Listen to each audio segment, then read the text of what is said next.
تو اللہ نے ہمیں جو پیدا کیا میرے بھائی کس کے لیے؟ غلامی کے لیے.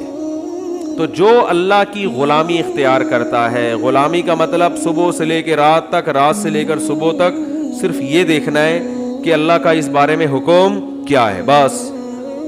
اور اللہ کے حکم کو پہچاننے کے لیے صحیح علماء سے رابطہ کرنا ہے، کیونکہ آج کل لوگ اللہ کا کس بارے میں کیا حکم ہے اس حکم کو پہچاننے میں بھی بڑی غلطی کر رہے ہوتے ہیں.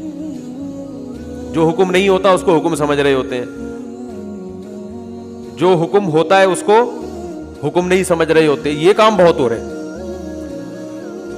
تو جب سامنے آ گیا کہ یہ اللہ کا حکم ہے تو ہم نے اپنے آپ کو اس حکم کے حوالے کر دینا ہے بس.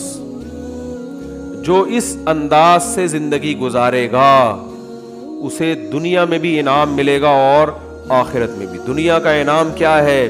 فَلَنُحْيِيَنَّهُ حَيَاةً طَيِّبَةً، ہم ایسے لوگوں کو انتہائی پاکیزہ زندگی عطا کریں گے. انتہائی پاکیزہ یعنی اس زندگی میں اتنی پاکیزگی ہوگی، اتنی صفائی اور اتنا ستھری ہوئی زندگی ہوگی کہ وہ زندگی اس کو اچھی لگے گی اپنے صاف ستھرے ہونے کی وجہ سے.